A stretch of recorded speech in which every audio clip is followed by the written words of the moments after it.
What if I told you that Christianity reached Africa centuries before it reached most of Europe, and that one of the oldest continuous Christian nations on earth is African? Imagine a faith arriving on African shores while Rome still hunted Christians in the streets.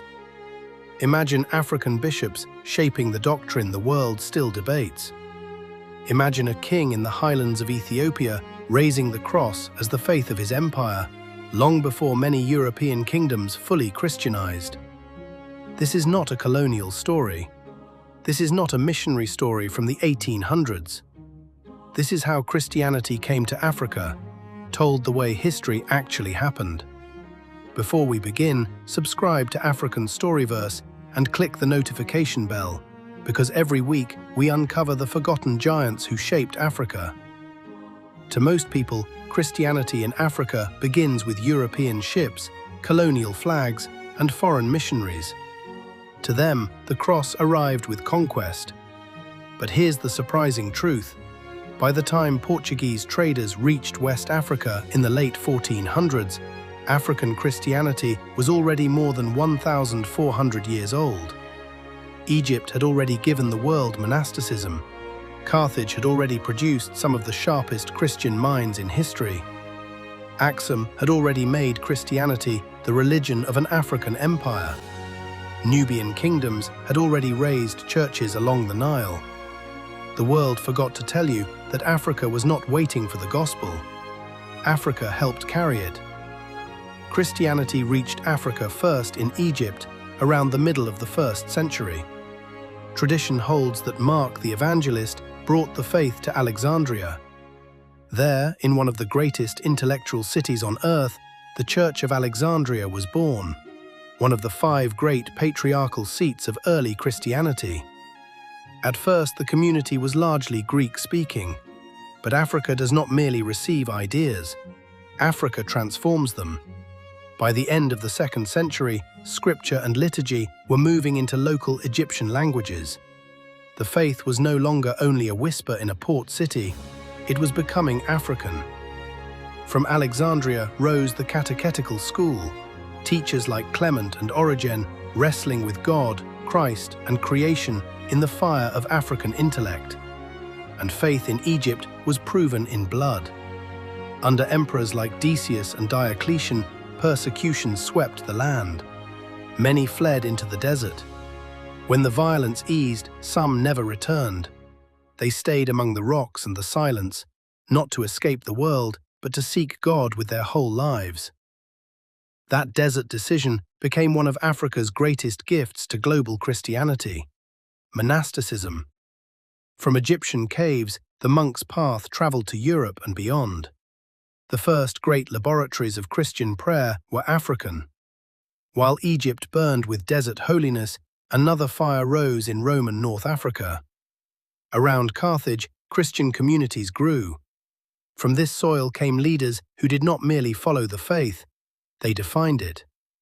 Tertullian of Carthage helped forge Christian theology in Latin. Cyprian shepherded the church through persecution and division. And Augustine of Hippo, born in what is now Algeria, would tower over Western Christianity for more than 1,000 years. Augustine was African. His mother, Monica, was African. His questions about grace, sin, time, and the city of God still shape sermons and nations. By the early 5th century, no region of the Roman Empire had as many bishoprics as northern Africa. This was not a fringe mission field. This was one of the beating hearts of the early church. If this is already rewriting what you thought you knew, like this video, share it with someone who still believes Christianity only arrived in Africa with colonization, and subscribe to African Storyverse. Now the story turns to the highlands. In Acts chapter 8, an official from the court of Candace meets Philip on the desert road, believes, is baptized, and continues home. To most people, a side story. To Africa, an opening door. The institutional conversion of the horn comes in the 4th century. A young Syrian named Frumentius reaches the court of Aksum, the great empire of what is now Ethiopia and Eritrea. He teaches, he witnesses, and King Ezana changes everything. Under Ezana, Aksum did not merely tolerate Christianity, it elevated it. Coins began to bear the cross. Royal inscriptions shifted. Christianity became the faith of the state. An African empire officially embraced Christianity in the 300s. In the same century, Constantine transformed Rome, and earlier than many later European kingdoms would fully Christianize. Ethiopia was not Christianized as a blank slate by modern European missionaries. It grew one of the oldest continuous Christian civilizations on earth. Own liturgy, own calendar, sacred ge'ez, and a biblical tradition the world is only now rediscovering. A wider library of scripture, books guarded in mountain monasteries, a canon the West narrowed, and Africa kept. North of Ethiopia, along the middle Nile, Nubia rose Christian. In the kingdoms of Nubia, Makuria, and Alodia, in what is now Sudan, Christianity took root from the 5th and 6th centuries onward. Churches rose, bishops were appointed. For centuries, Christian kingdoms held the Nile corridor. When people say Christianity only entered real Africa in the colonial age, they erase Nubia, they erase Aksum, they erase Egypt, they erase Carthage, they erase Africa. Then came the Great Disruption. From the 7th century, Islamic conquests transformed North Africa. Christians often remained allowed to practice, yet taxes, pressure, and hardship slowly reshaped the map.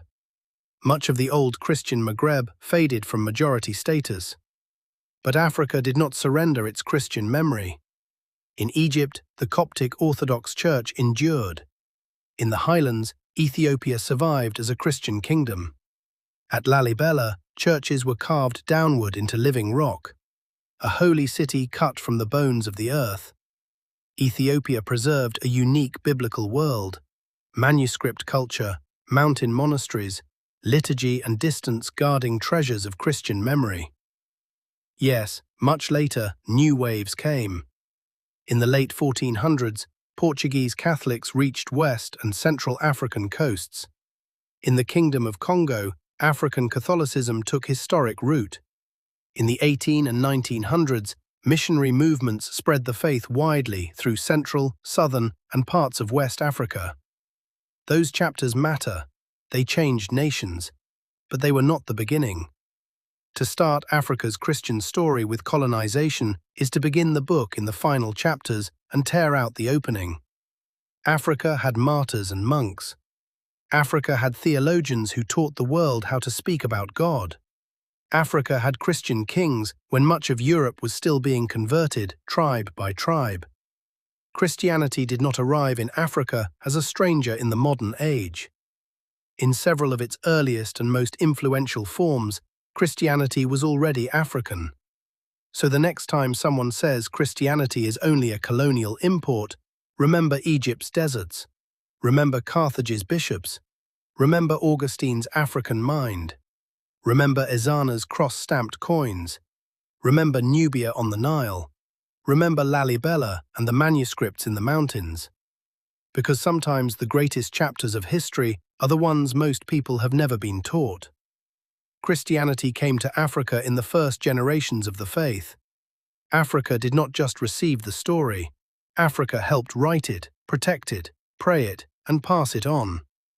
If this story inspired you, like this video, subscribe to African Storyverse, and click the notification bell.